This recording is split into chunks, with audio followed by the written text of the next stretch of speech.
In Brazil, 1847, the flickering glow of a plantation's candles illuminated a secret that would end in blood. A father killed his own son, all because of an enslaved woman named Rosa. Rosa was young, no older than 20, and she had grown up in chains. She was known for her beauty, her quiet resilience, and her strength. In the fields and in the manor alike, people noticed her presence. She carried herself with dignity, even when forced to bow, even when spoken to like she was nothing more than property. Her master was one of the wealthiest men in the region, a Brazilian landowner whose sugarcane empire stretched across endless acres. He was powerful, feared, and accustomed to taking whatever he desired. And soon his eyes turned to Rosa. For him, Rosa was not just a servant. She became an obsession. He summoned her to his chambers, to his private gardens, to secret corners of the manor where no overseer or guest was allowed. Their encounters were whispered, stolen, built on a foundation of power and silence. Rosa had no freedom to refuse, but her presence, her gaze, and her strength unsettled him in ways he could not admit. He called it love. But it was possession. And then there was his son. Young, arrogant, and entitled, the son had inherited not only his father's wealth, but also his cruelty. When he saw Rosa, he too desired her. At first he flirted, demanded her attention, and laughed at her attempts to avoid him. But soon he learned the truth. Rosa was already entangled with his father. The plantation became a battlefield. The setting itself was a world of contradictions. By day, the sugarcane fields stretched endlessly under the Brazilian sun. The air smelled of molasses and sweat, overseers' whips cracking as men and women labored until their bodies gave out. By night, the manor lit with torches and chandeliers, filled with wine, laughter, and the false luxury built on blood. Rosa moved between these two worlds, serving at tables laden with food she could not eat, walking halls lined with portraits of men who claimed to own her very body. And always she carried the burden of being desired by both father and son. Her life became a tightrope of silence. If she rejected one, she risked punishment. If she yielded to the other, she risked wrath. And if she resisted both, the consequences could be deadly. She was trapped in a rivalry she never asked for, one that twisted every glance, every word, into fuel for jealousy. The affair between Rosa and her master deepened in secrecy. Their encounters became known only in whispers, but whispers on a plantation travel quickly. The son noticed. He saw the way his father's gaze lingered too long on Rosa, the way she was summoned at odd hours, the way her presence unsettled the household. Jealousy turned to fury. At dinners, the son mocked his father with thinly veiled jabs. In the halls, he confronted Rosa with questions she could not answer. Servants noticed the tension, the silence when father and son sat across from one another, the sharpness in their voices when Rosa entered the room. What began as suspicion soon hardened into open rivalry. For Rosa, the nights grew unbearable. She lived in fear of each man's demands, of being torn apart by their conflict. She was powerless to stop it, yet she was the very center of the storm. The plantation became thick with tension, like the air before a thunderstorm.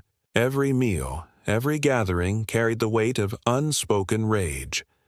Rosa's very survival depended on silence, on navigating a world where her life meant nothing to the men who fought over her. But silence could not stop what was coming. The breaking point came one night in 1847. It began as words.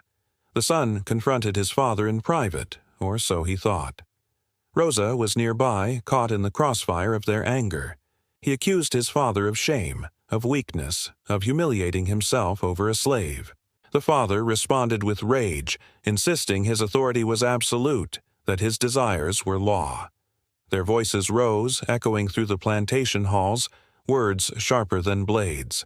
Rosa stood frozen, her heart pounding as insults turned to threats. And then the moment came. The father's fury boiled over. In a surge of rage, of twisted pride and authority, he struck his son. Some say it was with a cane, others with a blade kept at his side. However it happened, the blow was fatal. The son fell, blood staining the polished floor of the manor, his eyes wide with shock.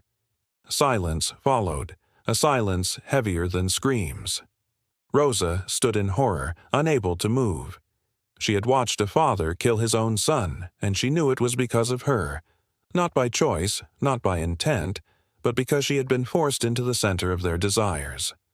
The air was thick with the smell of blood, with the weight of a crime that could never be undone.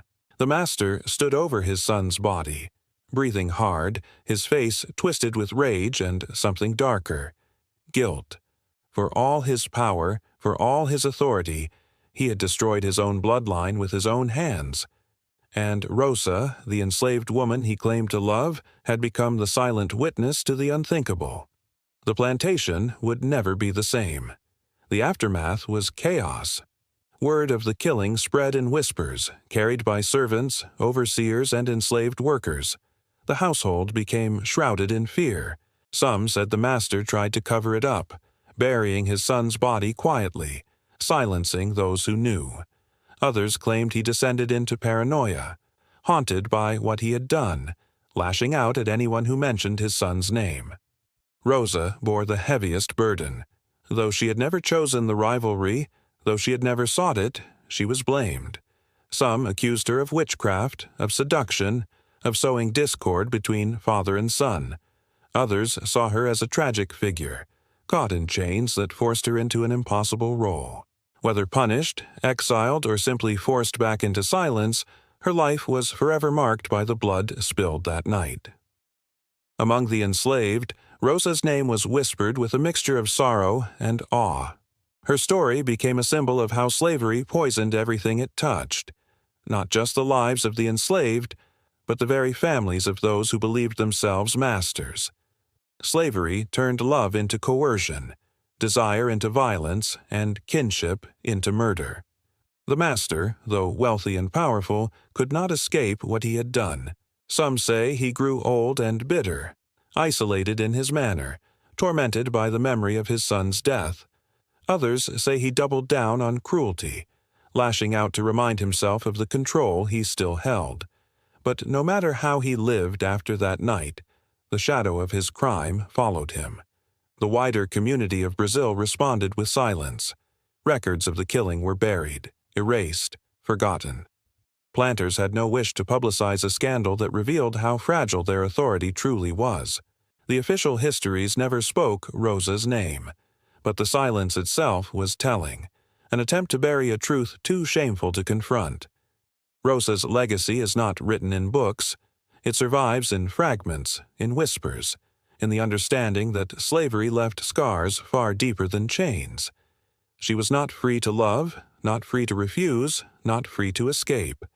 And yet, her life became the spark for one of the darkest family tragedies in plantation history. Her story is not just about desire. It is about how slavery corrupted everything. The father who turned love into ownership, the son who turned jealousy into violence, and the system that forced Rosa into the center of their destruction. She was the victim of their power, but also the witness to their downfall. Rosa's story is not just about love. It is about how slavery poisoned everything it touched, even the bonds between father and son.